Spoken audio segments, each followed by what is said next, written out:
Damir aka, bugun xudo xolasa siz ham kursimizni tugatyapsiz, uyga qaytyapsizlar.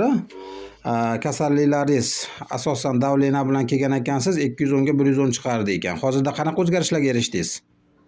Hozir 140, 140, 120. 120 gacha tushdi davleningiz, xudo xolasa. Boshdagi og'riqlaringiz, bezovtagarchiliklar qanaqa o'zgarish bo'ldi? Ular boshdagi o'zgarishlar qoldi. Bosh og'riqlar kichkina nima bo'ldi? Boshingiz ham svejiy bo'lib qoldimi? Yaxshi. Sahrni diabet bor edi ekan, 12.9 chiqqan edi ekan.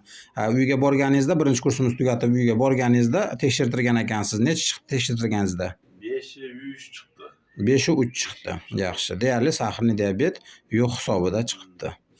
Xo'p, bel grijasi bor ekan. L4 L5 da 5 mm, ikkita grijez bor edi ekan, bitta protruziya, bel og'riqlari, qotishlaringiz qanaqa o'zgarishlar?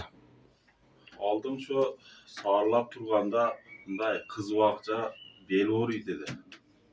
Hozir yaxshi shu sar tursam Bemalol turyapsiz. Belingiz yengillab qoldi, xudo xolasa. Sezilmaydi hozir yaxshi. Sezilmayapti, yaxshi. Xo'p, yurakdan bezovtagarchiliklar yo'qmi? Yurak yaxshi yurak. O'ddimlanishlarchi, bezovtagarchiligingiz? Ichidan bunday ertaminan o'zidan onday ochiq nima keladi hozir. O jo'g'oldi-da. Yaxshilandi, ochiq kelishi yaxshilandi.